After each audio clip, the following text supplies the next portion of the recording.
What happened to this one?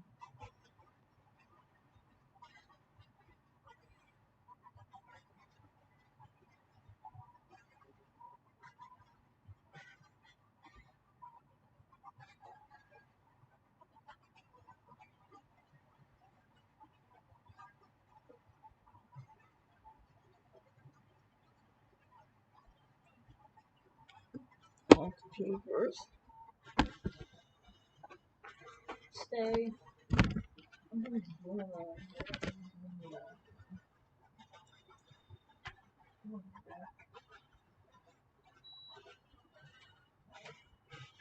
on.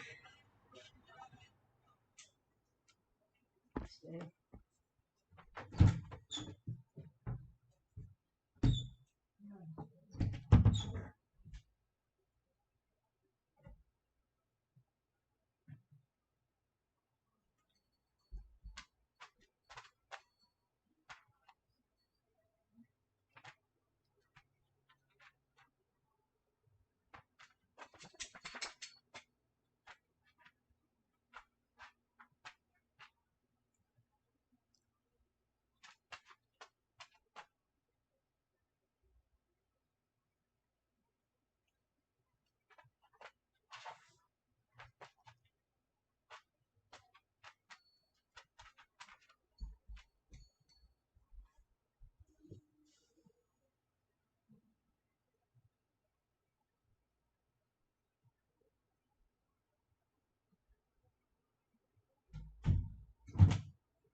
Oh, this on either. Get out of the shirt.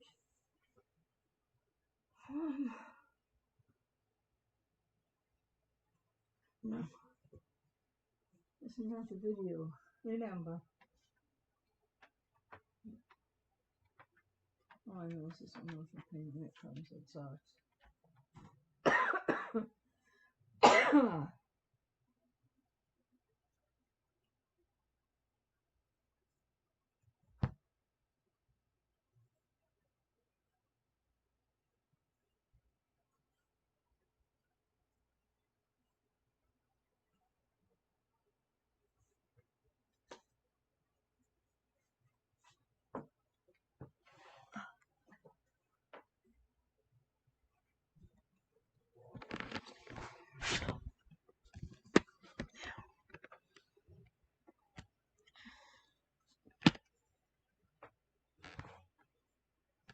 12 people are sitting here? Shut up! I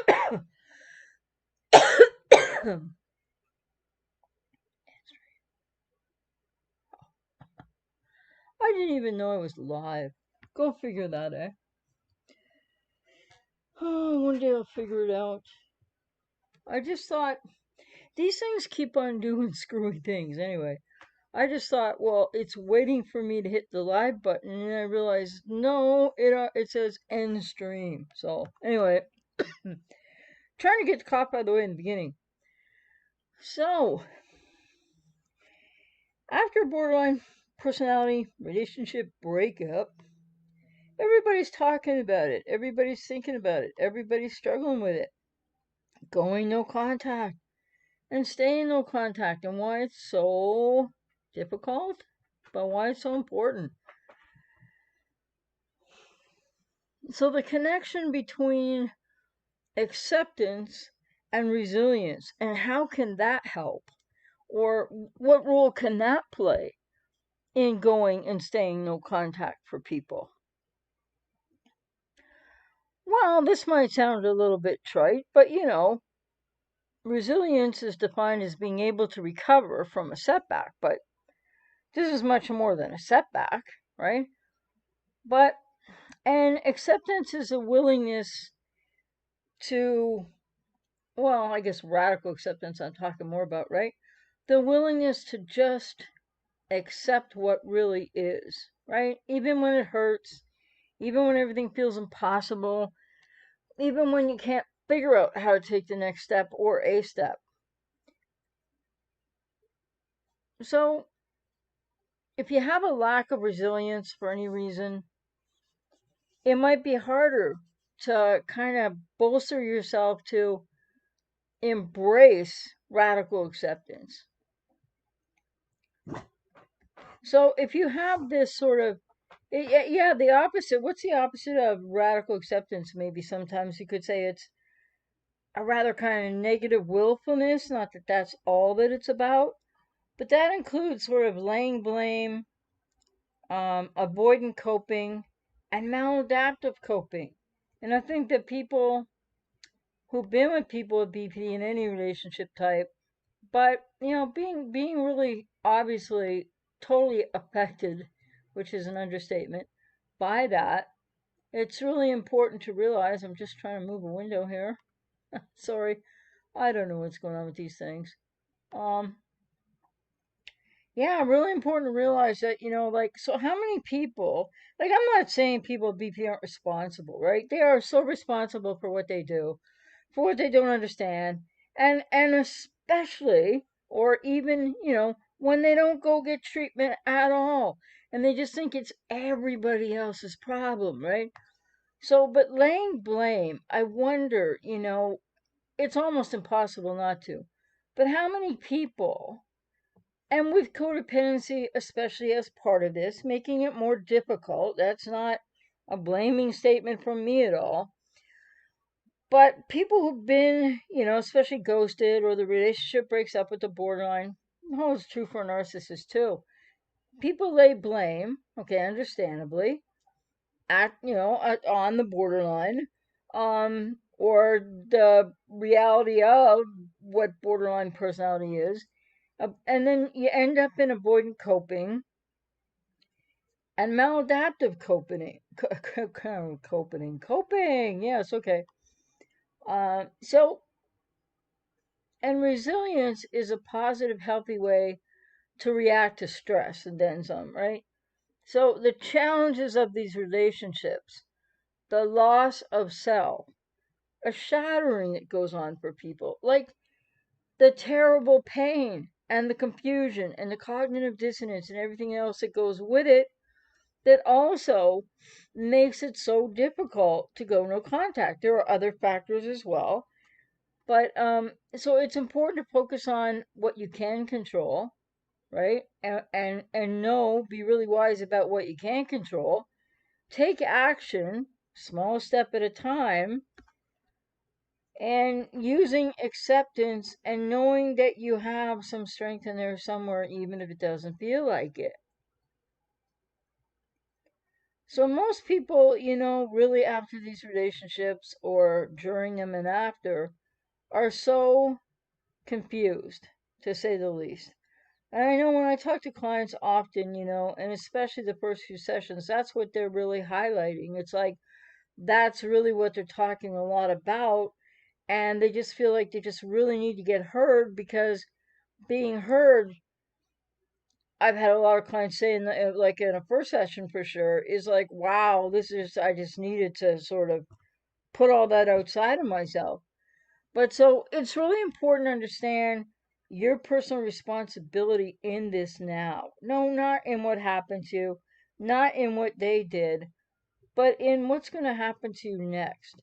How are you going to cope? How are you going to move forward?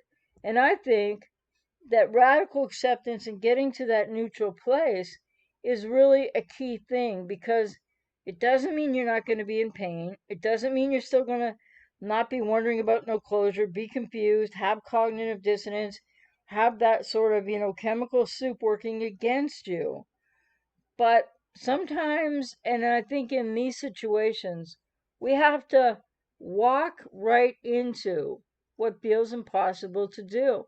We have to walk right into the pain, because the only way out of these relationships, when they're over, but people might still be hoping they're not over or not sure if they're over, the sort of time, when you think you're being ghosted and you might be right but you're not sure, and it's happened before and you might hear from them again, all these different things, is people not taking responsibility to focus on themselves and care enough about themselves to focus on themselves.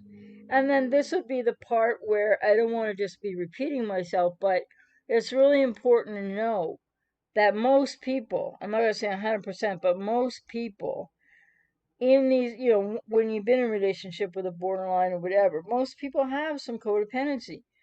And so that makes it really even more difficult, but it's false hope, right? False hope that somehow this can work out. And as many people know, and as many clients have told me over the years, I just want the person that I thought he or she was back. But that's, revisionist history. It's thinking, it's a desire, it's a wish, right? And how's that going to help you today? Because somewhere inside, when you know it's over, and I mean, they can still hoover and everything, but what about when you know, like, you just can't take anymore?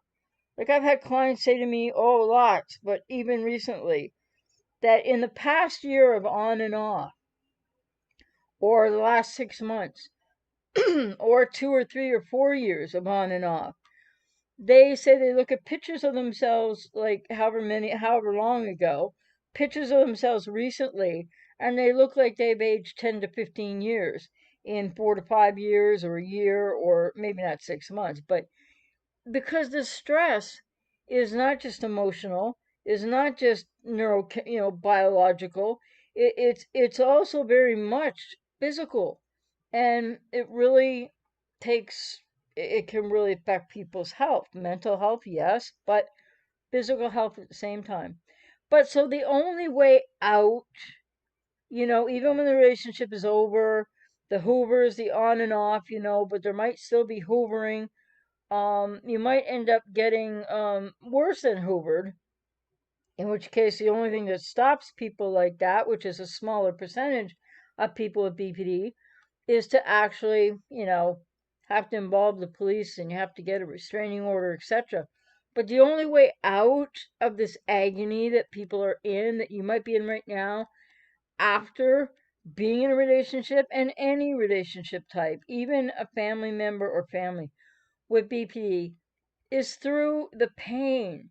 And the most difficult thing, I think, for people in the beginning of this, or at whatever point, the many different points of this, is just why people get stuck, right?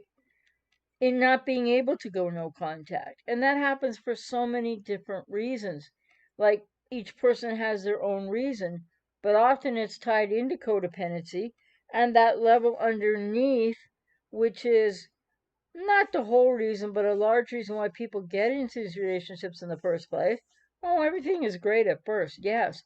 But people will acknowledge usually afterward that, well, there were some red flags there, and either you didn't know, or for people that have had more than one relationship with somebody with BPD, they kind of knew, but they still go by those red flags because the wounded inner child and the family of origin issues and the need to heal that, as well as heal from the relationship. So it's so important to radically accept that it's over.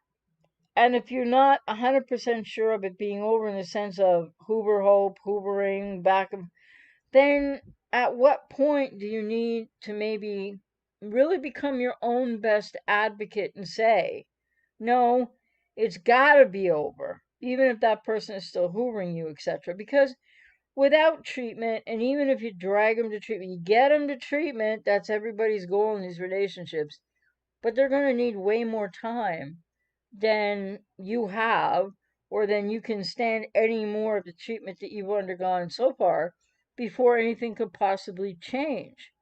So, what's key and central at the heart of all this struggle for people who want to go no contact, know they need to go no contact, need to get to the radical acceptance it's over? It really is in the unconscious a struggle for control. It's many other things, but at the heart of it, it's a struggle for control. And I'm not saying people with codependency want to control others in the way that maybe people with BPD or cluster Bs really need and do, and in many ways control others, which for people with BP might not always be conscious, but often can be in some manipulative ways. But people with codependency have been seeking for a long time to externalize what more people with codependency need to know more about themselves. Externalizing out needs that you learned how to do that in childhood, which was painful for you then in the family of origin. So you're externalizing out something that you don't know how to deal with inside. And that increases all this pain, like, just exponentially. So there's so many moving pieces of this puzzle at the end, or when people can radically accept it's the end of one of these relationships, or you might need to put your foot down, like going no contact and stopping the hoovers, because it is enough already, but you're shattered, you have a broken heart, you've lost yourself, all of those really important emotional and devastatingly painful realities, along with the no closure.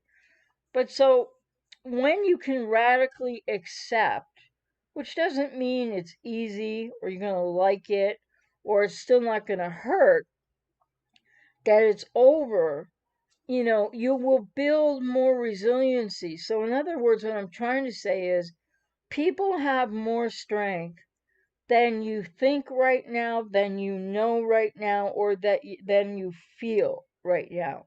And the way I usually put it to clients, when I'm not telling them what to do, but when they know it's over, or it's kind of in a Hoover, and but they want out of it, and but like they don't know what to do, I'm always just saying it's so important to know that you have more strength. I'll say to a client, I know this feels impossible, but how do you think we can strategize around you going no contact, taking care of yourself? Because you know what? Where people are right now, when they can't get to no contact, or stay no contact and full no contact, you are increasing your suffering.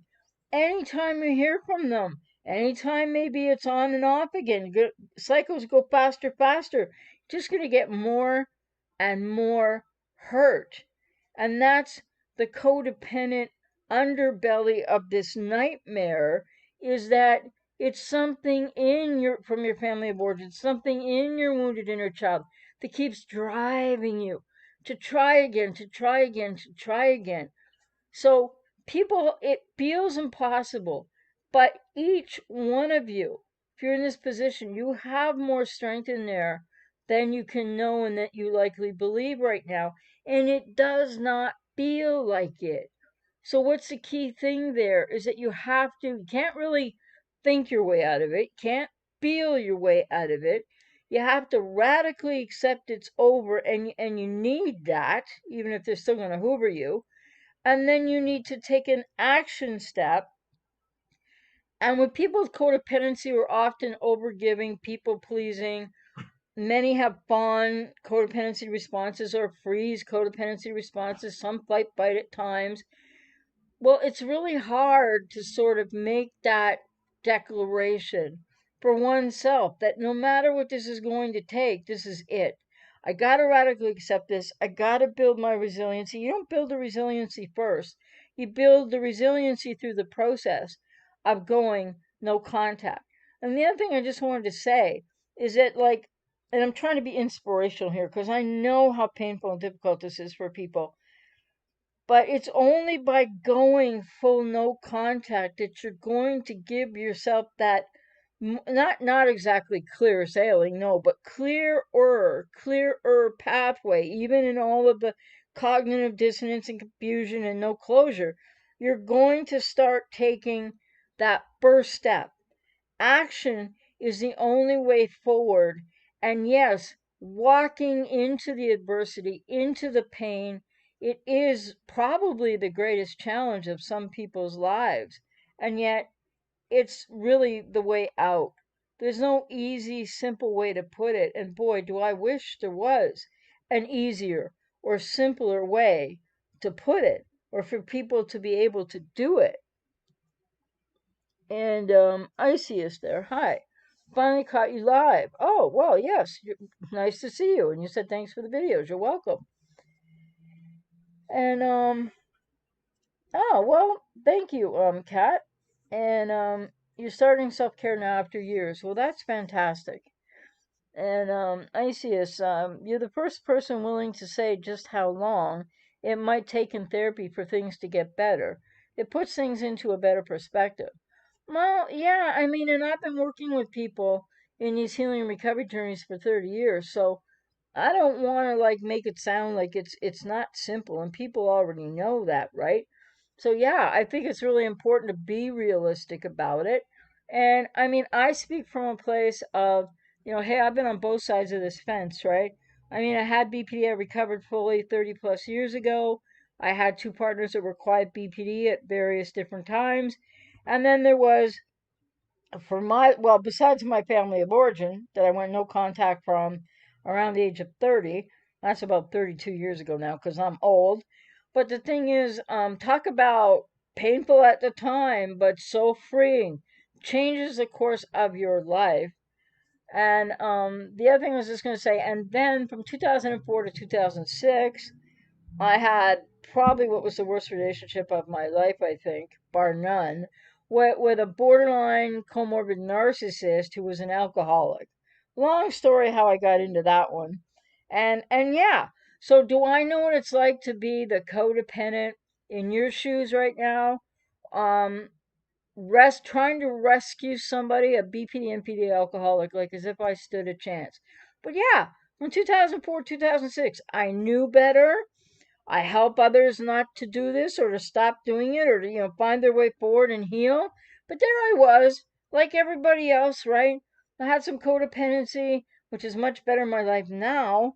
Like I've walked more or less out of it, I guess if I could put it that way. But I'll say something else about that in a minute. But in that relationship, there I was trying to rescue this person. It was, I think, what I would say about my own experience, a definition of some kind of like I lost my mind insanity. And I mean, so I just want you to know I've been in your shoes too. And I've walked that walk and I've been through that pain and I've had to take that healing and recovery journey as well as the big one, which was, well, I guess big one is recovering from BPD 30 plus years ago. But, and another big one was going no contact from the family of origin because I don't like to repeat myself, but for anybody who doesn't know, I had a BPD comorbid NPD mother. She's still alive, by the way. Gonna last forever, apparently. And my father was a dark triad. And for those who don't know what that is, I'll just say because some other YouTubers like out there don't give accurate information. It does not involve borderline personality disorder. Dark triad is malignant narcissism, so a malignant narcissist, psychopath with Machiavellianism, just to be clear. So I know that this is a very difficult topic and people are struggling mightily. And I have lots of clients who are too. And I'm out here to work with you if you resonate with me, if you haven't found someone else to work with, etc. But just know that, and I learned the hard way in my life through so much recovery and healing work I had to do. It's just best to get on, like making the choice is difficult, but taking that first action step and for people with fawning codependency or freeze codependency, might be the first time in your life you ever say the word, not maybe the say it, but enact the word no for yourself. The boundary of no, no more. I heard enough, no, by going no contact. And it does mean walking in to, you're already in agony. It means walking, like taking one step forward with that pain, confusion, etc., walking into a little bit more adversity, it's scary because you're leaving a quote, very uncomfortable comfort zone, unquote, but it is the way through and it's the only way out. And as I've said in many of my videos on many different, areas and moving pieces of all of this, that it's what's in the way that is the way, and what's in the way is the pain and maybe denial and maybe wishing that it could change. But so what's in the way largely is the pain. And so the pain is the way because it's what's in the way that is the way. And I know some people are like, how am I supposed to make it through this? Because I hurt so much I can't take anymore. But the good news about getting into this recovery and healing process, or where, some people might already be in that, is that when you walk into the winds of adversity, leaving the uncomfortable comfort zone, yeah, it hurts more. And then there are those withdrawal issues to deal with, right, in the neurobiology. But the reality is, with each step you take forward, it's painful, but you're in pain and suffering now for people who haven't made this choice yet or haven't been able to take this step yet.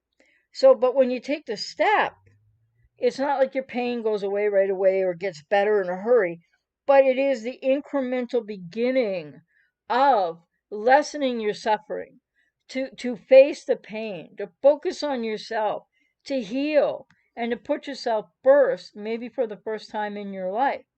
So, and on my other website, which is really affiliated with my other YouTube channel, which I invite anybody to join me over there. It's I don't know, it's on the front page of the YouTube channel here. It's under featured channel. And also I put my videos from up there on my community tab here, because that's a whole different, I'm going to get into so much more deeply in that channel about what's really underpinning all of this as I talk about the no contact here, etc. Over there, I try not to use labels and I just try to talk about the moving pieces. So, website affiliated with that other channel, which I still have to get a lot of blogging done on, is selfintegration.net. Because this is really what it's about for people to really integrate and fully know yourself, and build up self-esteem, resiliency, and self-worth, and to be able to go forward and experience a whole lot more, wonderful and pleasurable and happy after getting through the grief and the pain and the confusion and the no closure, etc. But once you go no contact, the lens, and you stay no contact, that lens of where you need to go and your healing journey opens wider, because you're starting to, it's not, there's strategies and tools and practices to work with this, but you're starting to look forward. And yeah, people are going to look back over their shoulder and think a lot too, but there are ways to interrupt that as well. And Omega, blessings from Washington, D.C. Would a partner with schizophrenia possess some of the same challenges or similarities as a cluster B spouse? Um, well, I think similar for sure, and it depends. If they can be effectively treated by medication, or schizophrenia is, well, in some ways, I guess, bordering, right? That's why it's borderline personality. But yeah, I mean, there can be some very similar things. What that would look like, I don't know. That would be different in every situation. But I'm not sure if, I mean, I'm not an expert in schizophrenia by any means. I think, yeah,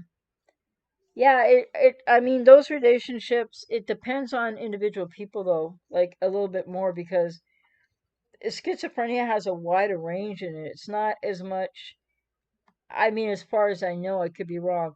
It's not as patterned, as predictable across the board as BPD is. Not to say that everybody with BPD is exactly going to be the same. Cat, are BPDs usually codependent as well? Yes, they are. They absolutely are. And so, I think 10 or 11 years ago, I did a video. I don't remember what it was called, still up on the channel somewhere. But that and we used to always use the term non-borderline. It's kind of older now, but like back then it was the only term used, borderline, non-borderline. And I think my video was something like, where people with BPD and non-BPDs meet is in the middle of, I think it's codependency I was talking about. I don't know if that's the title of the video, but yes. And as somebody who had BPD and recovered, though I was atypical, and revisionist history would suggest I might not have actually had as many traits as maybe I thought. But I was labeled and never assessed. But the point is, because of what BPD really is, I'm not going to quibble about, did I really have the 5 or was it like 4? It was definitely 3.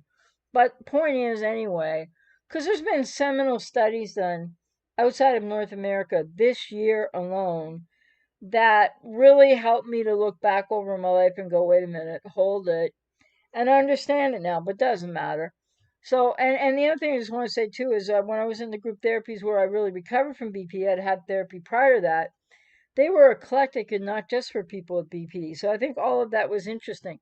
But it doesn't mean that I don't know what I'm talking about with BPD because I had so many relatives with it, parent with it, comorbidity with NPD, and I definitely had, well, we all have those human traits, but I definitely had some of that going on, the adverse childhood experience, or I mean, response to adverse childhood experience. So, but I was always atypical for it. And today, what we're seeing with people with borderline personality is morphing, is different. I think in many ways, for a percentage of people with BPD, it's getting more difficult to treat. But they definitely are. They are codependents as well. And that's what happens in that initial, it's not really love bombing from somebody with BPD like a narcissist does. It's mirroring, right? And idealization, where they don't really see you as much in idealization as you think. So mirroring and idealization, and guess what else? People pleasing codependency. It's kind of the mix of what happens there. Chubane Boone, hey there. Oh, I'm glad. Well, yes, I think I'm glad you said it's a very valuable topic. I think it's a very central, crucial topic, and one that can't be overdone as long as one isn't saying the same darn thing every time, right? Like I'm trying to bring hopefully some inspiration, but new information and ideas. And then on my second channel there, if people want to subscribe, I'm talking about things, elements of things within the process of going no contact and in recovery from, being with someone with BPD, but it could even help somebody with BPD because I'm trying to stay away from labels over there. So things like looking at where's your emotional intelligence. I can't remember what other videos I've done over there, but there's so many moving pieces to it. And you said appreciate by all in dilemma currently. Yes, well, and the number of people, who are in this dilemma is, I don't know, astronomical. Like, we can't know for sure. But it's not like it's 5 or 10 people or 10,000 people. I think it's gotta be. I would just go out and, go out and what? I don't know. Take a leap and say it could be as much as 1 billion people. If we have almost 8 billion people on this planet, well, I don't believe that BPD is 2% of the population. None of those stats can be held up as accurate because, how do we know? So, anyway, I just think the number of people who are going through this agony um, is a tremendous amount, a horrible amount of people, a number of people. And so this is why, I'm not here to vilify people with BPD, but I kind of like have to put it this way now. It's tragic to say, right? But I get a kick out of the pushback I keep getting from time to time from people with BPD or whatever, BPD sympathizers, because of what I say here to help others. Well, you know what? I've kind of made a decision on that I will still be working with people with BPD and people with BPD who are awake and aware and in that zone of they can change and they are ready to heal and they are aware. But as for people that are at ground zero, I mean, if people can't watch my videos and get it, then I'm committed to, people that have been hurt by people with BPD or narcissists, etc. But that doesn't mean I don't work with people with BPD. I still do, but not ground zero. Can't do that. Now I'm turning into one of those who's going to join the what, already 40 to 50%, and I don't feel good about that, but I'll just say I've had so many local clients with BPD, um, the kind of emergencies that many of them can have. I've had that wiping out days of clients already scheduled, and it can't happen anymore. So that's how come I had to make that choice recently, and it was a painful one to make.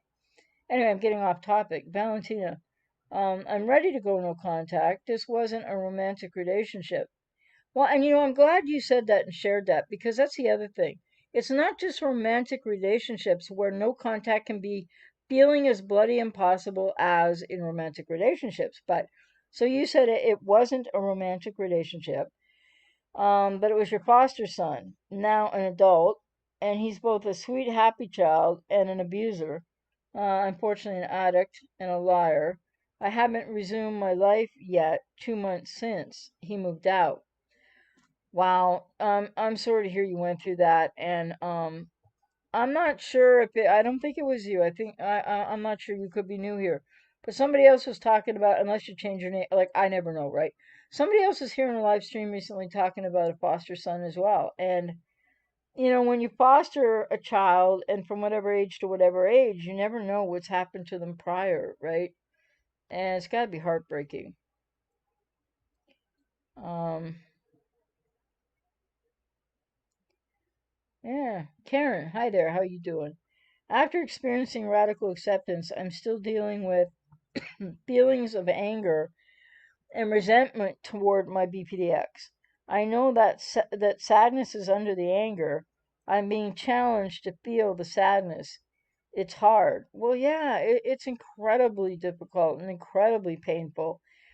And I think, it's really healthy. It's okay to have anger and resentment toward them when you're in a process of, you're working on it, right? And you're moving forward. So don't be hard on yourself because it's like, well, but I still have these feelings of anger and resentment. Obviously, you probably would rather not, but it's part of the process. And I think as long as people deal with their anger and resentment in the healthiest ways possible, that's the best that people can do. But it's okay to feel that way, because it's part of, yes, what you said there, Karen, is, it's helping you to cope and find your way to where you are now through the process, and then you will be moving from the anger and resentment to the grief and the sadness. And that's really not I guess I'm weird because of all the healing I've had to go through in my life, but grief is so painful, and grief is not anything that any of us want. But again, I just want to reiterate that I have learned from all my journeys and 30 years worth of working with clients, and nobody can tell anybody to do anything before they're ready. I can't tell you to do anything anyway, but you need to be ready. You need to work your way through your own process. But it's important to embrace however you're feeling. Like, so embrace the anger and the resentment right now. And it's getting, you need to get to the sadness and the grief, but just know that embracing that adversity, that's why I use that analogy or metaphor, whatever it is. Kites fly higher into the winds of adversity, right? Think of yourself as this kite just trying to find your way toward flight, right? Freedom and peace and all kinds of things that are going to be on the other side of that grief. But it's really difficult stuff. Um, the Ginger Jordan, hey, what a cool name. What are the steps to heal? Well, you know, would that I could just list off, step one, two, three, four, five, six. But the fact is, it's a little bit different for every individual, believe it or not. And also, there are some steps that are more clear, like when I'm working with clients in a process, but I have to know more about people. So the steps are, let me just say, steps to healing from these relationships are not a straight line. It's not like everybody does step one. Well, there's a step one and two, but after that, then people don't just do step three, because everybody's an individual. And if you've been in a relationship with somebody like a significant, if you've been married for 30 years, it's going to look a little different than somebody, not to measure pain or anything, but it's going to look different than somebody who's been a boyfriend or girlfriend of somebody with BPD for like 8 months or a year and a half, which is still really horrible, painful, etc. But so that's why I say there's no just one, 1, 2, 3, 4 step process that works for everybody or anything as simplistic as that. But I guess step one would be, probably I would advocate, step one is getting into therapy, right? And working with somebody. And step two is going no contact. And I have a lot of people that, obviously people have to resonate with me. But a lot of clients that are working with me now, that have worked with me over the course of 30 years, what I build into that process, right, is, it's hard to explain it, but like, well, often people come and work with me, they start working with me before they're in no contact, or often they're breaking no contact, it's on, off, whatever the case, that happens, no judgment from me. So people often need help to strategize and coping and tools and skills to build to get to no contact, to hold no contact, let alone to go further in recovery.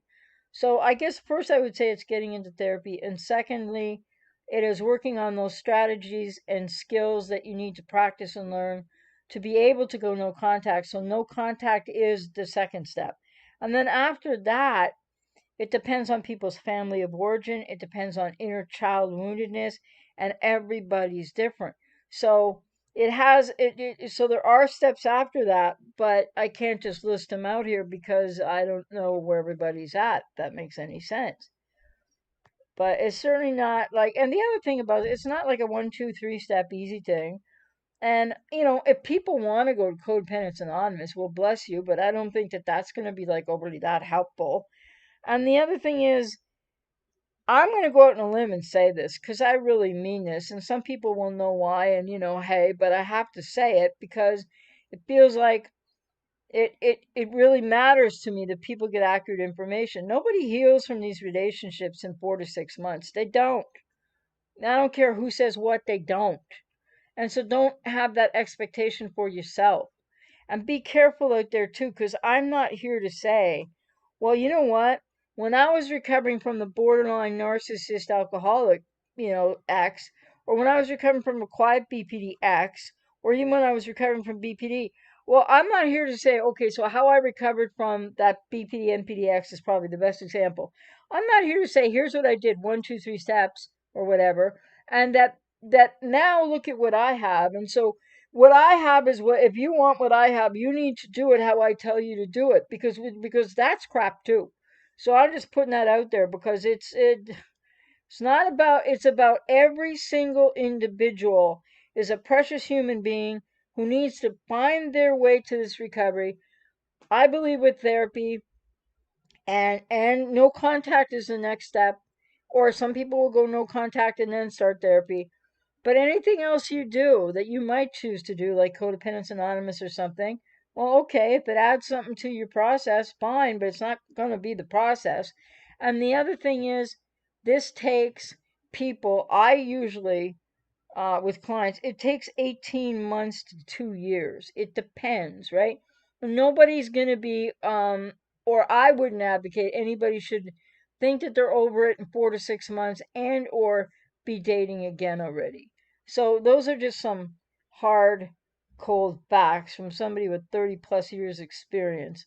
And I just want to reiterate again, I would never presume to say to you, because I'm not talking about myself or what I have. Yeah, I'm in a great, healthy relationship and it's fabulous, but I'm not here to say, because I'm not going to go, if you want that, everybody wants that. Come on. But the point is, it's not that you need to do what I say or do it my way because of, quote, what I have or don't have. So be careful of messages like that as well. This is your journey. This is your life. Each and every one of you as single individuals. Hey there, Michael. Kat, does it happen where a BPD can develop a secure attachment instead of insecure? Well, here's the answer. Not unless and until full absolute recovery and healing, which is possible. But at that point, yes. Before that, no. Because people with BPD don't, I mean, they're not all exactly the same, but so much happens. Interrupted attachment, to no attachment, to the unhealthy bonded attachment, beginning with mother often. So they have at best what I think it's really generous and far reaching of some of the pioneering clinicians to call it disorganized attachment, because I always advocate for, I'm not saying yeah, it's disorganized attachment, but what does that mean? Because it's not really attachment. People with BPD really don't have an attachment style. They have a tremendous amount of need and neediness, and they're seeking identity and all this other stuff. But I think the approach avoidance conflict rather suggests, and I would hold it up as evidence, that people with BPD really don't even have an attachment style. It's a smack together enmeshment, looking for identity, not knowing the difference, having no ego boundaries between self and other, which makes it an impossible and friggin' nightmare to try to love somebody with BPD or expect that they can love you back. So, anyways, my answer on that is categorically no, short of full recovery. Um, Valentina, it was me. I changed the name. Oh yes, okay. I just want to make sure because I didn't want to say it all over again what I know I said just only a few days ago. He said all my anger goes towards his family now. Well, I can totally understand that because I mean, obviously that's where this unfortunate young man got let down. And you said I helped to reunite them. We were all close before. Yeah, I'm so sorry to hear that because you were doing the best you could. You absolutely were trying to do what you thought was quote the right thing for sure, and it's just it's so tragic what happens in so many dysfunctional families of origin. And then you said I had to block them, not because they would bother me. The opposite. I was unconsciously waiting for them to come or call me to talk about it, to have a common strategy maybe. They wouldn't. They never did for 6 years. Wow. Well, see, and I'm so sorry for that, and I'm so glad that you did go no contact for that reason because that's the other side of no contact that's so important for people in any relationship type with somebody with BPD is who's been with somebody with BPD or like you were fostering someone. The thing is, because if you don't go no contact, it's exactly what you just described, Valentina, for a different reason in a different relationship type.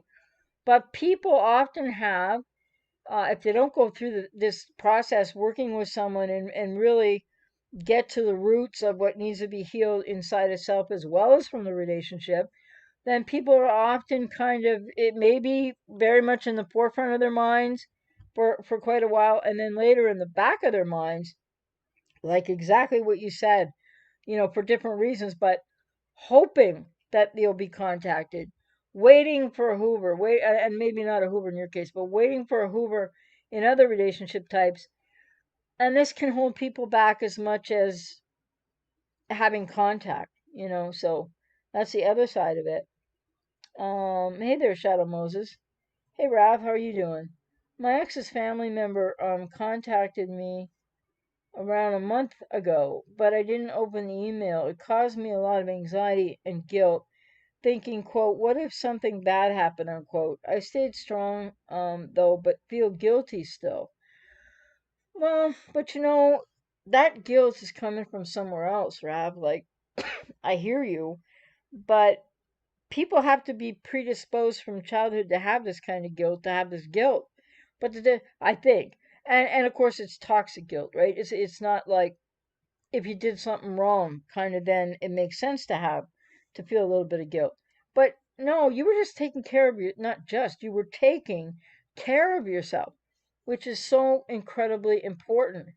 And even I think a lot of people who are the exes of people with BPD or other relationship types, like even parents of an adult child with BPD, favorite person, whatever, family members, everybody has that fear of quote what if something bad happened, right? Because bad things happen to people, but bad things happen to a lot of people with BPD, and or they choose, unfortunately terrible things for themselves. And so you can't, well, you can't, I gotta watch my language here.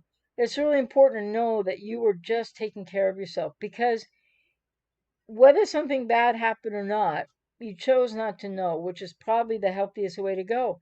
Because there's nothing you can do one way or the other if you find out it was something bad. And maybe it wasn't the ultimate worst bad, but this is what no contact is about. No contact is working your way toward radical acceptance and a whole lot of other processes like building up your resiliency, focusing on yourself, working on your self esteem, healing family of origin, healing inner child wounds, because you need to keep moving forward. And many people still, with codependency, with all due respect, I don't know where everybody is, still need to learn how to stop holding other people's feelings ahead of their own, to stop worrying about other people, because other people ahead of self, in that sense, because there isn't a darn thing you can do to help these people. And no matter how much you've tried already, you probably know that.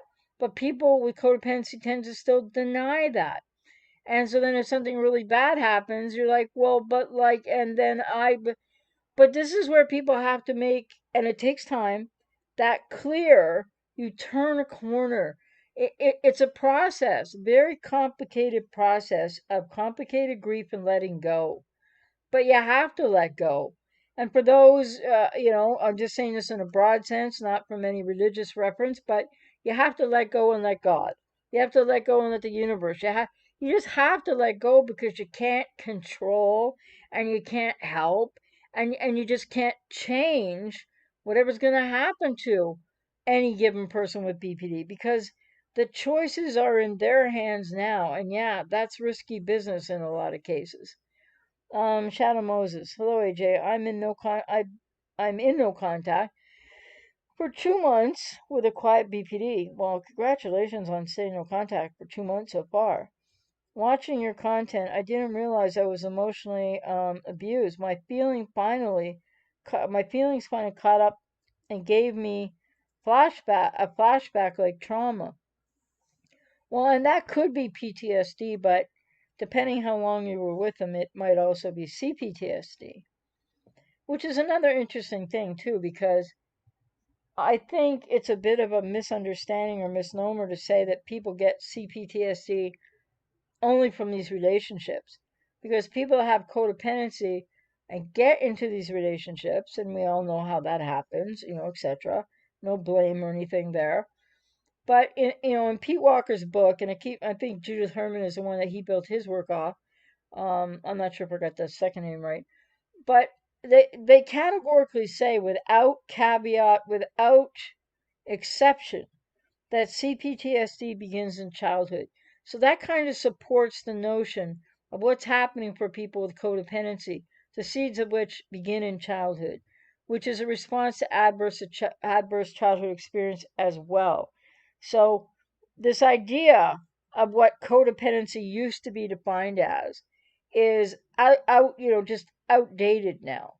So, but I think it would probably be CPTSD, because it's a little bit more complicated, and what you would have experienced would have been more than one adverse situation. Emotional roller coaster rides with these relationships. It's probably complex post traumatic stress disorder. And because not it's not really, it's like one relationship, but it's not one occurrence of something very traumatic in a relationship. And you also said, I simply allowed their bad behavior because I thought it's their needs, but I was too blind to see the devaluing, etc. Well, you're learning, and you know now, right? And you didn't know then, and that was very overgiving of you, right? But you were doing the best you could. And then you said, I felt questioning my worth, low self-esteem, anger, and sadness. Um, and is that over the course of 2 years? Yeah, it's a long time. I really feel for you, because this is really painful territory for people. And but the good news is that it it's a world of hurt that you're in. That's the bad news. And but the good news is that going no contact is the way forward to getting out of that world of hurt, and to healing, and to recovery, and to moving forward.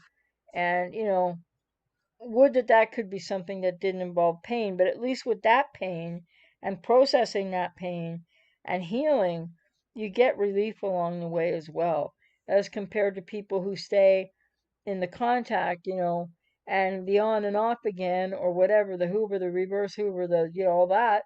Well, then people don't really get much pain relief it just kind of increases suffering, and possibly, and I think more exponentially than not. So, But yeah, Shadow Moses, you're on the right track, and that's really important. And it's really sad, but I know this also well from my own childhood and family of origin. I mean, I was growing up with no way to know that I mattered, and it's not as it's different for everybody, right? To the degree and level of things, but we don't come out of childhood with self-esteem or self-worth. Even people with codependency, maybe some, but not enough, or not as much as if whatever are the roots and the reason for people's codependency. If that didn't happen, and it's various different things for people, it can be really really super adverse experience, or it can be something that I think a lot of people think their childhood was fine, and they look back and they say, well, yeah, maybe this or that with my mother, but otherwise my childhood was great. And then when I'm working with clients and we discuss it some more and look into more things, I give them a few exercises to do and things, and then they're like, wait a minute, hey, wait a minute. And then they realize things that, because when we get to adulthood, for a lot of people, especially with codependency and what that means and what's likely happened in childhood, people tend to really park that in the unconscious, really kind of forget about it, as if you've moved on from it, as if it didn't hurt, but it did hurt when you were young. And I know what I see with a lot of clients is that they'll say some things that happen in family, and then they'll be like, but because they're speaking from the adult they are today, they'll say, but I don't think it was that big a deal. And then when I sort of get into the inner child work with them, and I'm like, but what about your inner child? And then they start doing that work, and it's like, and they connect to the reality that the pain that they felt when they were maybe 5 or 6 or 7 or 8 is still there, still stuck there, still needs to be healed. Valentina, oh, I was also waiting for a Hoover and it came, not too forceful, but regularly. They felt like insults. We are acquaintances now. Nothing ever happened. Well, yeah, I mean, I can't really tell by what you're saying there, but it gives me an idea that the family of origin isn't all that grateful. Or that they still have some dysfunction in that family that maybe they had more of before, but you'd think that they would be a little more grateful or a little more open. But it sounds like it's still not a very healthy functional family system. So just a reminder, if people haven't already, if you're inclined to put a thumbs up, I'd super appreciate it. The algorithm might help somebody else find this later. The algorithm, all that thing. Anyway, so I know that no contact is spoken about a lot, and that people know that they need to go no contact, but knowing it and then struggling through what it takes to make that choice, and then to stand firm, while it might not feel so firm in the beginning, about that choice, is really, really difficult. So, I mean, I really believe in the radical acceptance part of it all. And even if they're still trying to hoover you, at what point do you say to yourself, this has to stop and I need it over, and radically accept that?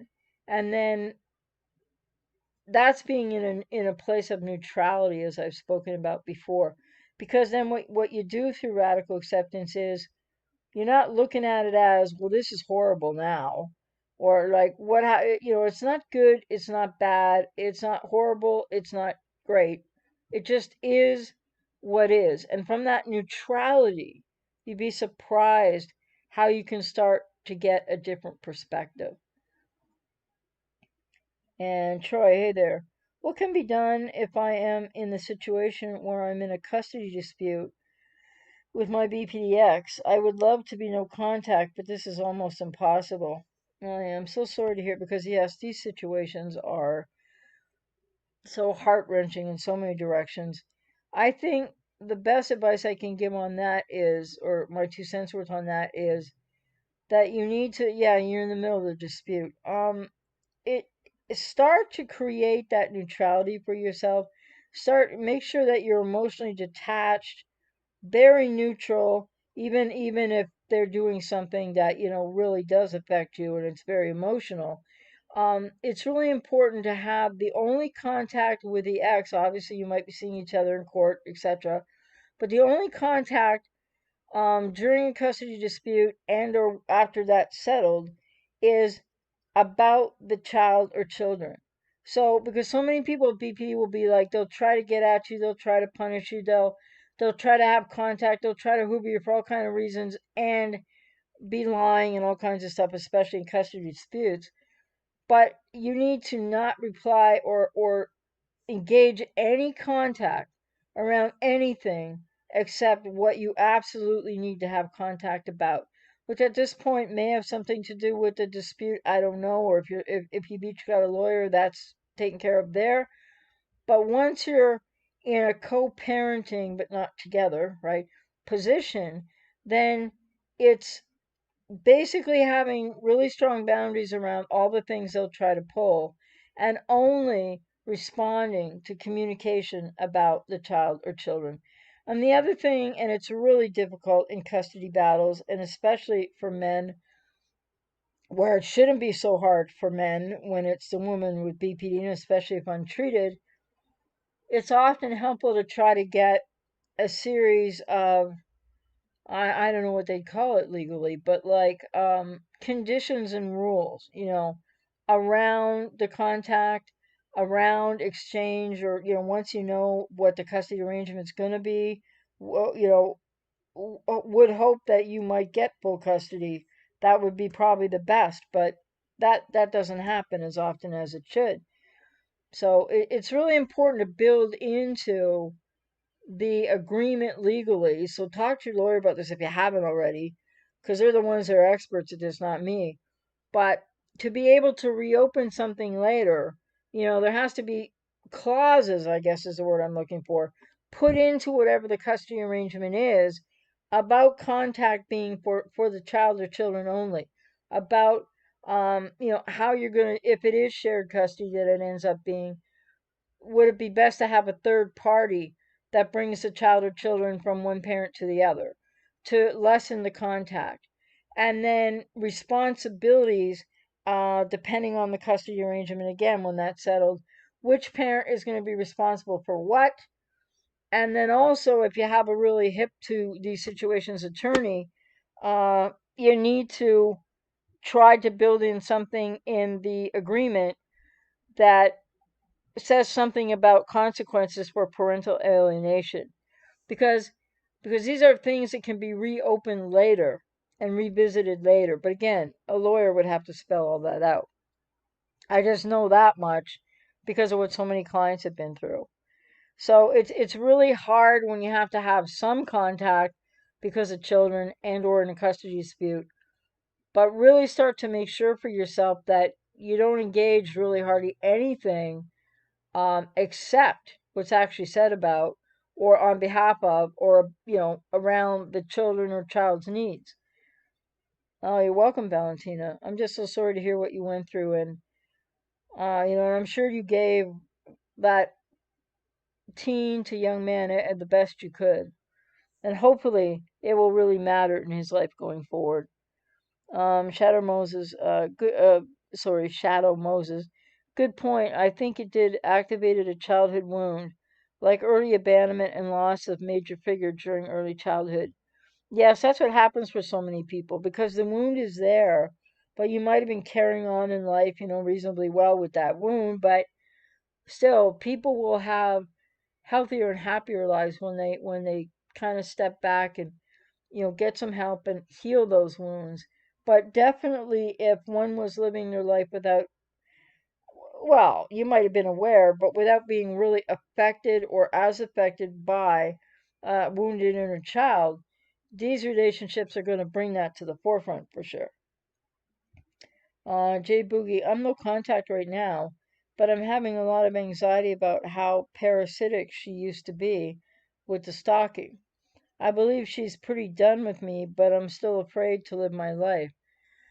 Yeah, I'm so sorry to hear that. I think a key thing to do is, wherever you live, to make sure you have security, etc., which you can usually get through internet providers these days, depending where you live. But have security, and just make sure with phones on us and stuff like that. If you have to start living your life a step at a time, probably. And if you get encroached upon or she comes up on you anywhere, then you take a picture or you hit video on your phone and you record it. And you just simply say, this is unwanted contact, please leave me alone. That would be the documentation that would take you to the next step. And maybe you have all other documentation so that you could get a restraining order. And of course, it's not like they pay attention to restraining orders either. But then if she were to come near you again, he or she, I don't know.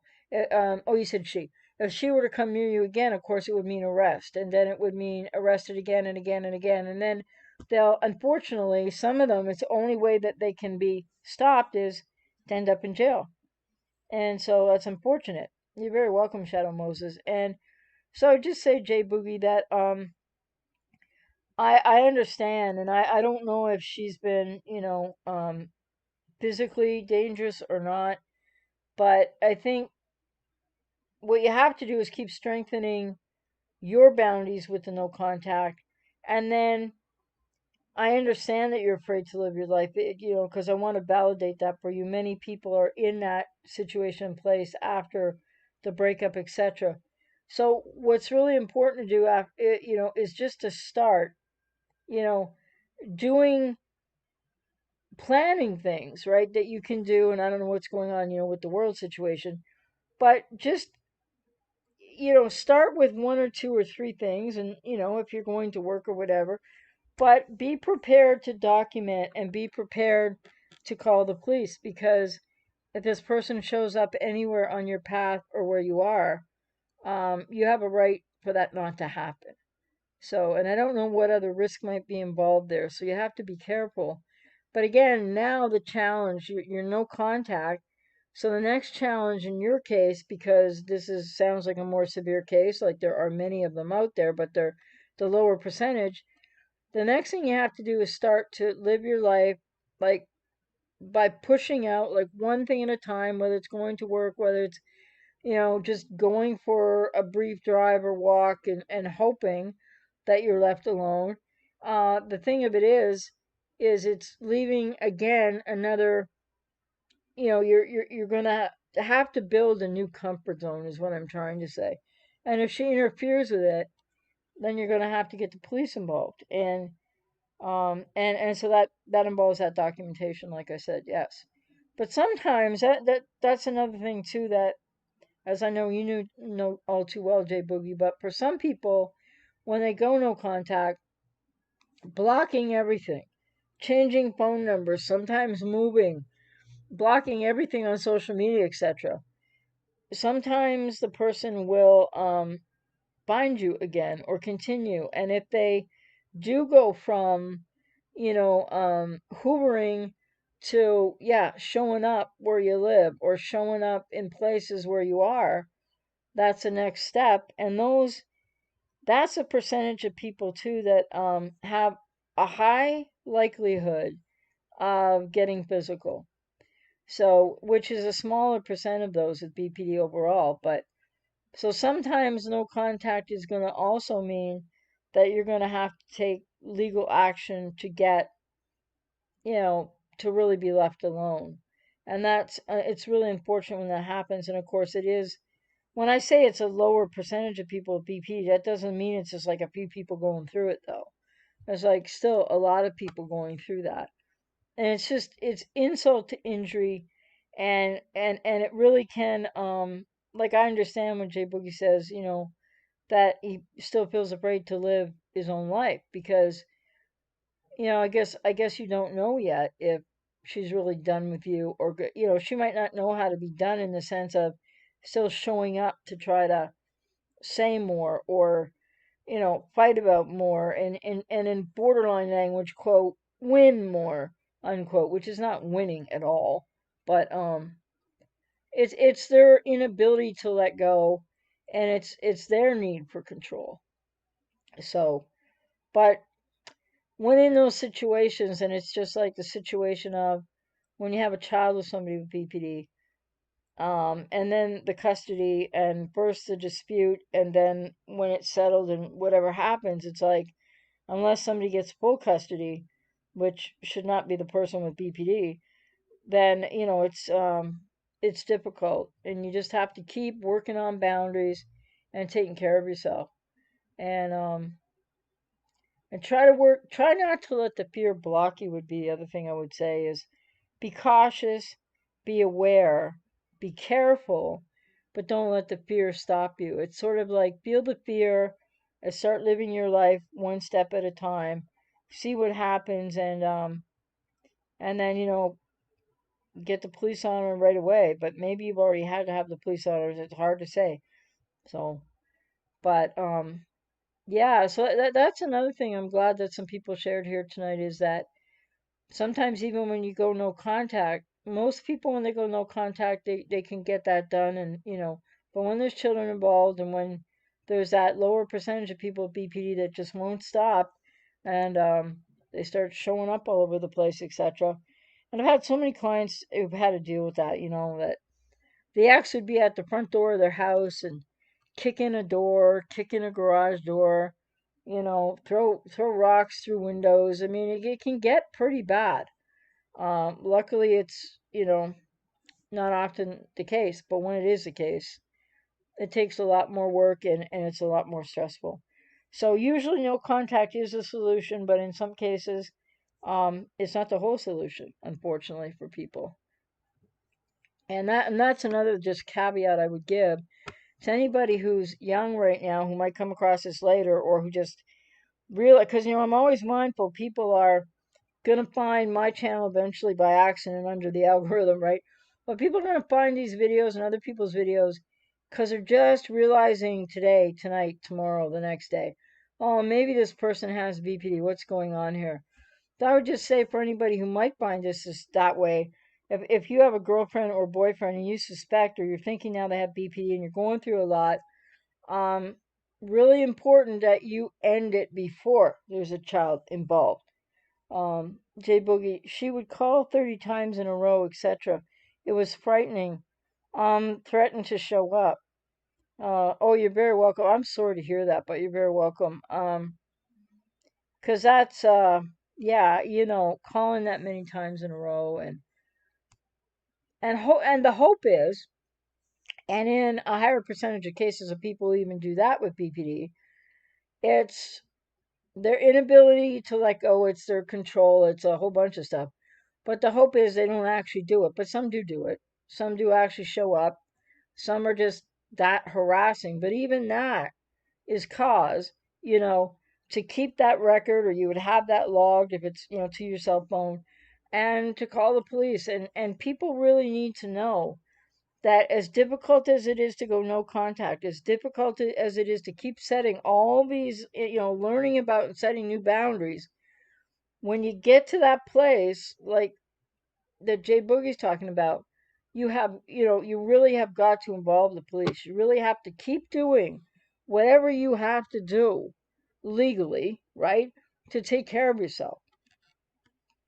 So, but yeah, I just want to reiterate for anyone who's younger, might come by this, and your girlfriend, boyfriend, or whether you're living together or whatever, or even if you have got married, but you don't have any children yet, I hope that, I hope more people in that category, at that time of life, stage of life, will be able to awaken and learn and make other choices for themselves because, and that's not to say anything against people who have, there's no blame or fault here, but when people do have kids, it makes things so much more complicated, and especially, I mean, period, but also if it's, say people in their early 20s dating and then she gets pregnant and often they don't even tell the boyfriend in those situations, or some of them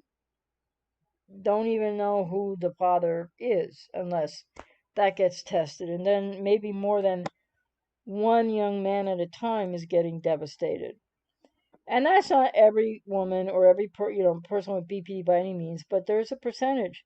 And the other thing I just want to stress again, I don't know what it means, but and I'm not just going on my own experience, but when I was labeled with BPD, but when I was going through the challenges I was going through, I was never, I went the other way. I didn't date a lot. And I got in a relationship and it was 13 years long and I didn't ghost anybody. I didn't, none of that stuff. I would never Hoover. I would never like any of that stuff. But things about what this means, this response to adverse childhood experience, sorry, that is BPD. I truly believe that's what it is, but doesn't mean it's not a complicated, serious, issue in people's lives. Um, Something is changing and morphing, like I keep saying, and I'm not sure. I think social media is definitely not helping, and I'm not sure what the other reasons for this are. It could just be the way that culture has progressed to. We live in a more narcissistic culture now, which doesn't mean everybody's a narcissist, but it just might be that and social media. I don't know what else it is because it's getting exponentially worse in a lot of people with BPD. I'm not saying everybody, but and behaviors, and just a lot of stuff that was, well, I'm sure some of it was going on many decades ago too, but yeah, but we didn't have the internet and didn't hear as much about it. And the other thing I've said too is I really believe that most people who are online and watch videos like mine and other people's and come to live streams like this, etc., I think most of you are experiencing this certain percentage, whatever that would be, of people with BPD who are either very treatment resistant, won't go to treatment, um, maybe you're really right on and they haven't been diagnosed yet, diagnosed and deny it, or there's just this big percentage of people who aren't the ones who are self-aware, aren't the ones who are getting help. Because some people with BPD lots are getting help, and I believe more. I don't know what percentage is recovering, but with all that going on, lots of people with BPD will get treatment, will get therapy, will realize things in their life, gain some self-awareness, and then they might come to a point where after some therapy they realize, well, I can't be in a relationship right now because I have to, heal more myself, etc. And that so we're not talking about those people with BPD. I think, on those websites where people write their experience and share and support each other too. And on YouTube, I think what we're all talking about is a percentage of segment of people with BPD who are in that ground zero space of, not diagnosed yet, untreated, treatment resistant, go to therapy but don't really engage it, don't really learn. Shadow Moses, curious on people with BPD side. Some will break up or leave you and ghost you all the way. Ghosted me, mistrust, false interpretations, devalue. Some will come back in short time. It varies, yes? Yeah, it really does vary. But even if they ghost or sort of do it's maybe a cutoff if they have quiet BPD, and then they come back, that's still not acceptable, right? There's nothing about that that's healthy in a relational context. And so if they leave you and they ghost all the way, as opposed to, well, even the cutoff thing, where they might come back in, hours or a couple days or contact you, that's going to end up getting elongated over time with every split to devalue. So, and some will come back in a short time, but then see that can change over time too. And it really does vary from person to person. Definitely does. Because there are some people out there with BPD, which is what we used to see more like when I got online back in 1995. It was people like quote non-borderlines. Then we're talking about, I don't know if I gotta leave this person, or I don't know how to leave. I feel bad. It was never people talking about being ghosted, being, like that's really something that's really happened more in the last maybe 10 years or maybe it's 15, but 10 for sure. So what's really changing, is the big question there, right? Or is it changing within BPD, or is it actually morphing to something else? I don't know. But they all have sort of a common core, woundedness that drives patterns of behavior, but they all do that individually. Like they all have individual manifestations of that to some degree or another. So that's again just to what Shadow Moses was asking. That yeah, it really does vary. But and Roller Girl, we grabbed or he grabbed my hair on Wednesday when I confronted his behavior. Now he is quote sorry unquote. Well, I'm sorry to hear that, and there's no excuse for that. And I wonder if that gives you any pause to perhaps think about the next step, because that's just not okay. And if he can grab your hair one day, he can do something worse on another day. And he might be sorry, Some people with BPD can really have remorse after that, and some people not so much. But the thing is, doesn't mean he's going to have any more control, or he's not going to have better impulse control and not do that again. So I think, you seem to be in the relationship and in all the way still, and that's your business. But I hope that you'll think about it some more, because, wow, um, people don't realize that the verbal assaults can turn into physical things. That how that impulsivity, lack of impulse control, can really, maybe it hasn't in 4 years, but one day, boom, the ante can be upped, and they lose. If they get into one of those triggered, they're so responsible. If they get into one of those triggered dissociated places, the impulse control is going to weaken, and it's pretty bad to start with for a lot of people with BPD. And next thing you know, he's not just grabbing your hair, he's doing a whole lot worse. And there's no way to predict that.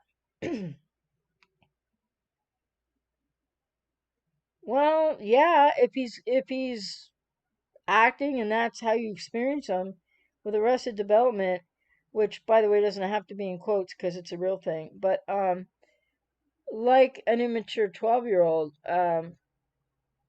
really respectfully, I ask you to consider and think more about yourself as to why you're still there, because you're taking risks, and you really are, and you deserve so much better. Valentina, it was my son who quote hoovered, not his family. Oh, I see. I cannot believe this is happening. He is our youngest child. Both his brothers are addicts. They refuse to see a pattern or take any responsibility. Well, and I think, yeah, I don't know. His family, like it sounds like his parents are, I don't know, but it sounds like one or more of them is cluster B, and that yeah, they don't take responsibility. And so if he made progress with you now, and you couldn't know this, but he's gone back to a very unhealthy family system. So what's probably best for him is to get the hell out of the family system again. But it depends on his age now, because I think you said he was an adult, young adult age. So, um, and I mean, and if he hoovers you, I don't know how you feel, but it depends, if he's getting help or therapy or not, because um, he may really need to get away from the family of origin. Oh, he's 20. Well, so again, your no contact in a way is important for you, because like you did the best you could, and you did what I suppose was the goal to do, which was get him back into or back to his family. But I would think at the age of 20, if he hasn't had therapy yet, he needs to get some, and probably needs to do a lot of family of origin work along the way, because it sounds like that family doesn't function. So for anything that he's learned, or if he's grown, or I'm sure he still has a lot of issues, but Yeah, it sounds like even if he hoovered you, that even he knows that's not a good situation for him. But that doesn't mean that he should be your responsibility again. It just means he needs to find somewhere else to get help. I'm really sorry to hear about that, because, man, the number of young people today growing up with this right now, or who are, in their mid teens, gonna be diagnosable, it's just probably astronomical. It gets worse with each generation. And, and it has, so much to do, except for the 25%, with parenting, like the lack of. Um, Mr. MGTOW, Milk Apples, what a cool name. Hey there. Valentina, this is very scary. I'm not sure where he is. He was in therapy and he knows where to go for help. It would be scary to not know where he is. Yeah. Well, the hope is that, I mean, you know him the best, and the hope is that he has some survival skills and some ways to navigate. Maybe if he doesn't want to be around the family of origin, maybe somewhere else to go that won't be so dangerous for him. Oh, you're very welcome, Mr. MGTOW Milk Apples.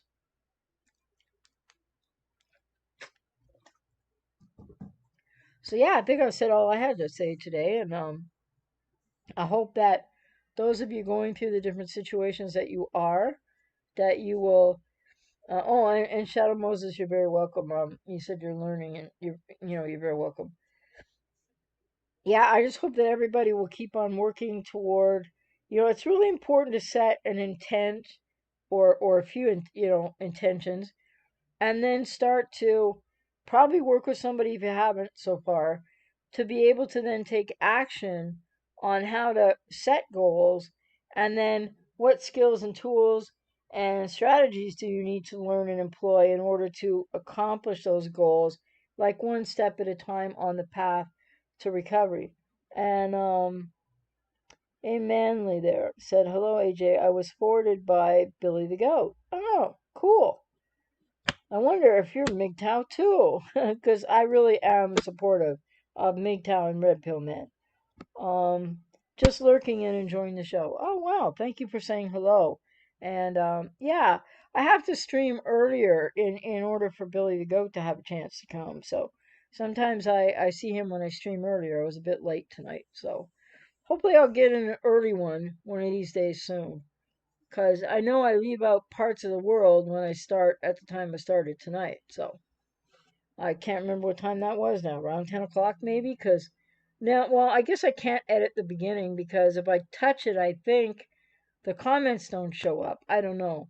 So, because for 3 minutes I didn't realize I was live. But is this a little note that's not important? But this like in the YouTube Creator Studio where you do this, I had one the other day that wouldn't work, and then I had one today. It didn't even let me push the go live button. It just went live all by itself. All right, there you go. So better be prepared. Oh, thank you so much, Mr. MGTOW. That is so kind of you. Thank you very much. Super appreciate that. And you said you appreciate the podcast. Well, thank you so much. I really do appreciate that. That's so kind of you.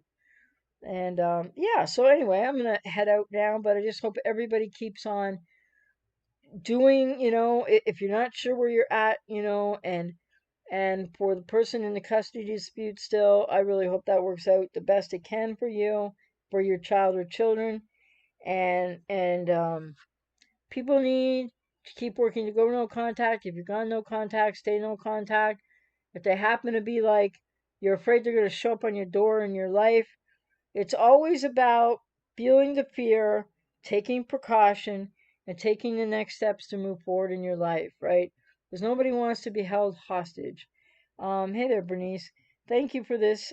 Greetings from New Zealand. Oh yeah, cool. New Zealand. Um, isn't New Zealand? Well, I shouldn't say, but isn't New Zealand the place with the wacky person? Is that your prime minister or somebody that was doing something weird about the world situation the other day? I don't know. Um, I heard today, I won't say specifically where, but there's another place that's part of the United States but not America proper, if you know what I mean, or whatever. Um, yeah, some more crazy lockdown stuff happening and stuff.